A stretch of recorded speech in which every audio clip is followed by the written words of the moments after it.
हरे कृष्णा, राधे राधे। वैशाख शुक्ल पक्ष एकादशी, जिसे मोहिनी एकादशी कहा जाता है।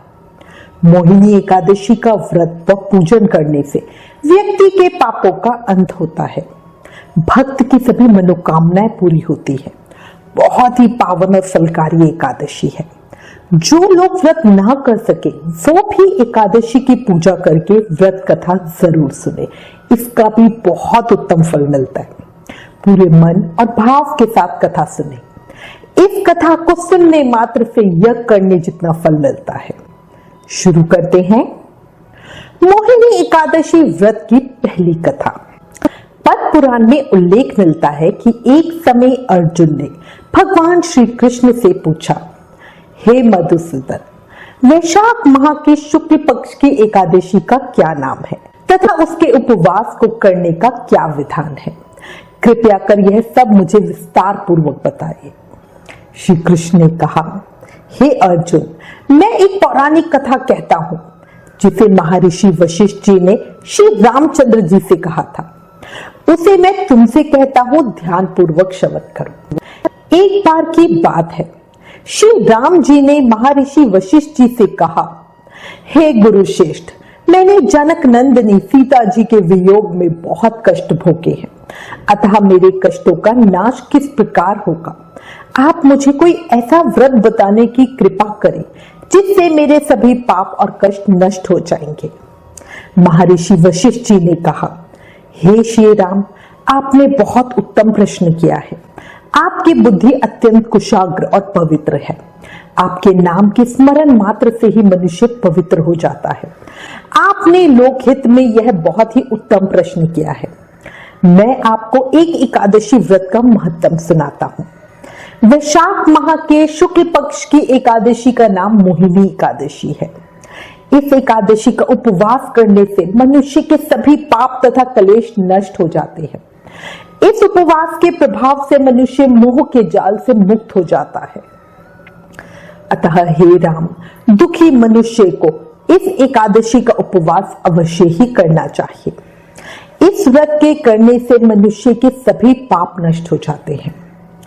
अब आप इसकी कथा को श्रद्धा पूर्वक सुनिए। प्राचीन समय में सरस्वती नदी के किनारे भद्रावती नाम की एक नगरी बसी हुई थी। उस नगरी में धृतिमान नामक राजा राज्य करता था। उसी नगरी में एक वैश्य रहता था जो धन धान्य से पूर्ण था। उसका नाम धनपाल था। वह अत्यंत धर्मात्मा तथा नारायण भक्त था। उसने नगर में अनेक भोजनालय, प्याऊ, कुएं, तालाब, धर्मशालाएं आदि बनवाए। सड़कों के किनारे आम, जामुन, नीम आदि के वृक्ष लगवाए जिससे पथिकों को सुख मिले। उसके 5 पुत्र थे, सुमना, द्युतिमान, मेधावी, सुकृत तथा धृष्ट बुद्धि। धृष्ट बुद्धि 5वां और सबसे बड़ा पुत्र और अत्यंत ही पापी वो दुष्ट था। वह वैश्याओं और दुष्टों की संगति करता था। इससे जो समय बचता था उससे वह जुआ खेलने में व्यतीत करता था। वह बड़ा ही अधर्मी था और देवता, पितृ आदि किसी को भी नहीं मानता था। अपने पिता का अधिकांश धन वह बुरे व्यसनों में ही उड़ाया करता था। मदपान तथा मांस का भक्षण करना उसका नित्य कर्म था।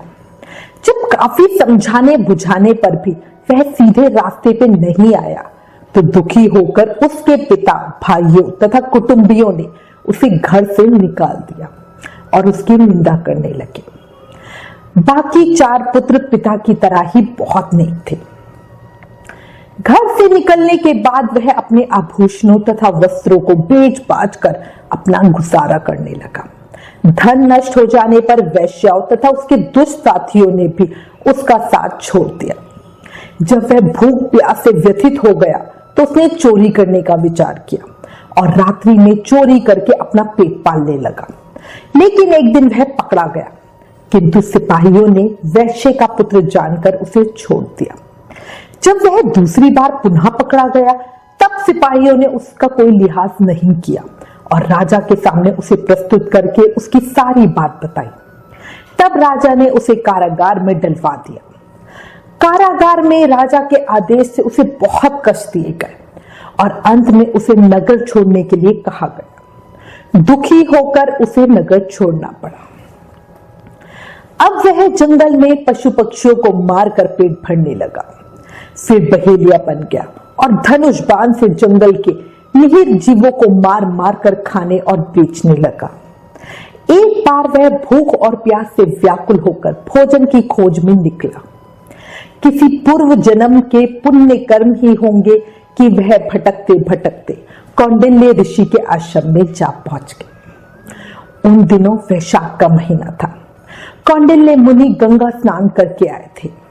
उसके भीगे वस्त्रों की छींटे मात्र से इस पापी को कुछ सद्बुद्धि प्राप्त हुई। वह जाकर महर्षि के चरणों में गिर पड़ा।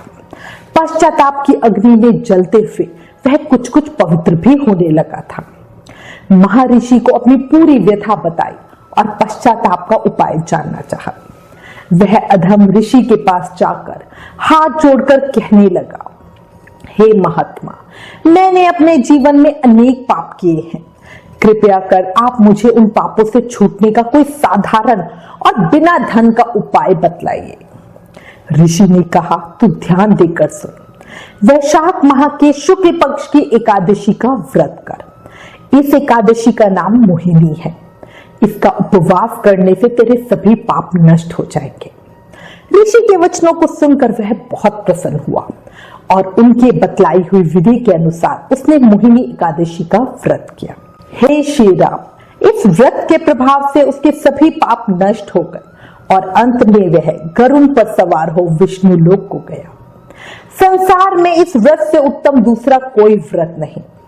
इसके महत्तम के श्रवण व पठन से जो पुण्य प्राप्त होता है वह पुण्य 1 सहस्त्र गोदान के पुण्य के बराबर है।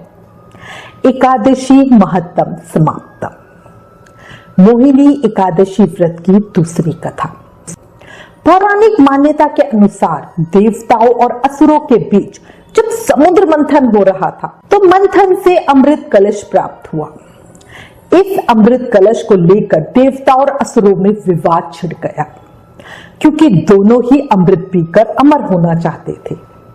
विवाद की स्थिति जब युद्ध की तरफ अग्रसर होने लगी तो भगवान विष्णु ने एक सुंदर स्त्री का रूप धारण किया।